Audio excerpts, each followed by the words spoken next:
Hi, my name is Isabel, and I'm a dietitian and a wellness enthusiast. I like sharing tips on health, wellness, and nutrition to help us live our best life. If this sounds interesting to you, then please keep watching. I hope everyone enjoyed their holidays and is ready for the new year. It seems that the New Year tradition is to set goals and resolutions, and this is a good thing. But we don't need to add any more stress to our life than we have already going on. So, as I mentioned in my previous videos, the one about healthy holiday eating or creating a wellness plan, the key factors are balance and moderation. Try setting small goals, goals that can be reached one step at a time, keeping it simple. People tend to set lofty goals only to find themselves giving up by month's end. We need to focus on how we feel and how we see ourselves. And we need to establish a plan or a goal that focuses on what's best for us. We each have our own unique metabolism, our own unique physique. We don't need to focus on what other people tell us we should look like or what we should be doing. The plan that we set aside for ourselves should be a plan that focuses on embracing and becoming the best version of who we are. So if starting an exercise plan is part of your New Year's resolution, make sure again to set attainable goals. Make sure it's something that you can work into your daily routine. But before you start any type of plan, always consult with your physician first. So start out slow. If you don't work out right now, just start with walking maybe 3-4 times a week, 15 to 30 minutes each time, and then slowly increase the frequency and the duration. If jogging or running are to your liking, then by all means do that. So that would be your cardio workout. You can do cycling, any other type of activity that gets your heart rate up. Another important component of an exercise plan is to do strength training. Now you can go to a gym and lift weights there if that's what you like. If not, you can just get hand weights to work out your arms and your shoulders, biceps and so forth, chest and back, and then you can use ankle weights for your leg exercises. But it's important to do strength training because that helps build lean muscle mass and obviously increase your body strength. The other important component of an exercise plan is flexibility. So that can be stretching, it could be yoga, tai chi, ballet, any type of activity that's going to improve and increase your range of motion. I used to be a personal trainer a long time ago, but as I got busier with my dietitian career, I kind of got away from that. So all the tips that I'm sharing with you today are things that work for me and hopefully can help you out as well. So again, the important thing here with exercise is consistency. You need to stick with it and make sure that you set time aside each week for a few days to make sure to get in a workout. It doesn't have to be a long session, just as long as you get out there and move. With an exercise plan, it's important to have something that you're consistent with. So maybe you start out 2-3 days a week and increase that to maybe 4 or 5 days a week. But always remember to set some time aside for rest and recovery.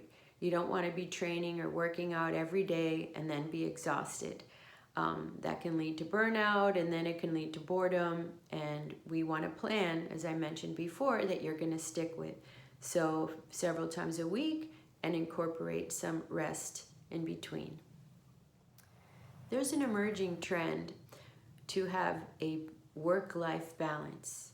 And this is very important because we can be very dedicated to our career, and that's a good thing. But you also need time to set aside for yourself to do things that are about you and to kind of wind down. This can include anything from meditating or doing some reading. You can go out and sit in nature. You can read a book. It could be a hot bath. anything that you consider to be self-care. That means different things for different people. The important thing here is to set some time aside, possibly every day, if not at least a few times a week, where you find yourself just disconnecting from everything around you and just spending some time on your own doing things that help you, as I mentioned, unwind and relax. It's part of the balance. You can't just have work, work, work, and no time to recover. Just like with the workout routine, you need days to train and recover and rest. The same goes with your daily life. You need some downtime. And I think this is what is encompassed with the trends with wellness and self-care. And here we are at the most popular part of the New Year's resolutions, which is dietary changes. Most people say they want to go on a diet, they want to change how they eat, or they want to lose weight. Whichever of those goals you want to set for yourself, those are fine.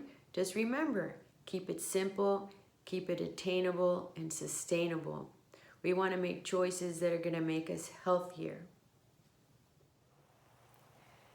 Just to keep it simple, I'm going to go over just a few general changes that most of us can make in our daily diet that can have a big impact. The first one is adding fruits and vegetables to our diet.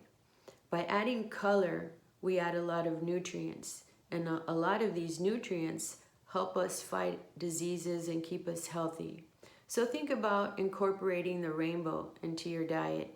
You're going to choose fruits and vegetables of varying colors and try to add them in little by little, maybe to breakfast, lunch, dinner, and before you know it, you're having 3, 4, 5, 6 servings of vegetables a day, which isn't bad. But if you do it little by little, you're not going to notice it. Another important change that we can make is to increase the amount of water we drink. Most of us don't drink enough water and we're not hydrated enough. So the goal is to have about 6 to 8 glasses, 8-ounce glasses of water every day. So maybe start your day out in the morning before you have anything to eat, you have a glass of water. And then be drinking between meals.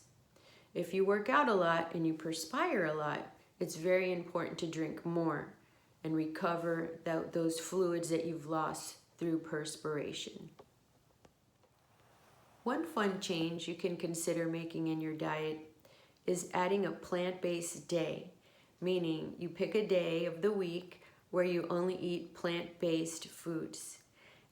In the video that I had on World Vegetarian Day, I discussed different protein-rich sources of plant-based foods and ways to prepare them. You can refer to that video and get some ideas.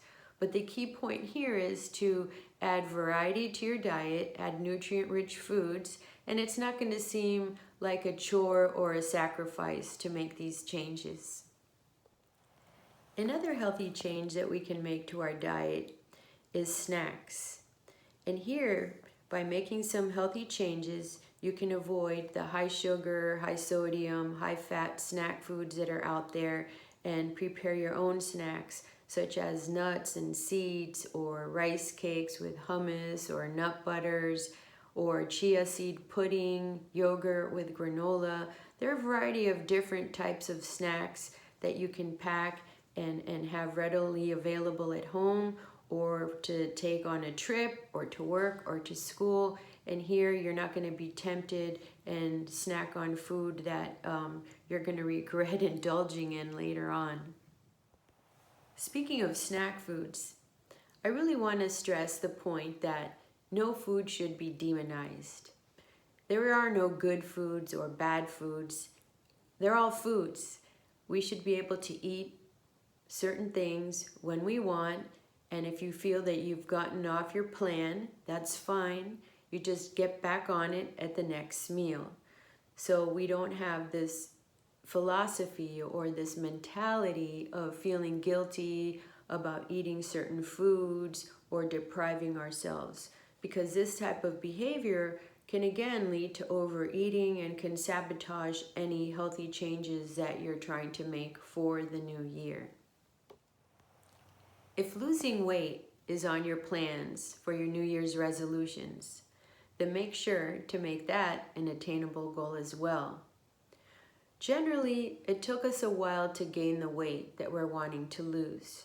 So we should lose it at a slow rate, meaning no more than 1 to 2 pounds a week. Any type of extreme dieting that's going to cause you to shed weight very dramatically is probably not going to be good for you over the long run. And a lot of times the weight loss isn't sustainable. Once you get off of the drastic plan, you end up gaining the weight back, which is not good. This is what's called yo-yo dieting, and it's really not very beneficial to your health. So again, you want to keep it slow and steady and stick to your plan and your exercise and get to the goal little by little. Remember, the key point with New Year's resolutions is to make them attainable. Don't get frustrated if you can't reach your goals right away. Just take it one step at a time. The important point here is to be healthy, not just physically, but mentally. I hope you got something useful out of today's video, and good luck with your New Year's resolutions. I'll see you next time. Please give the video a like and subscribe. Bye-bye.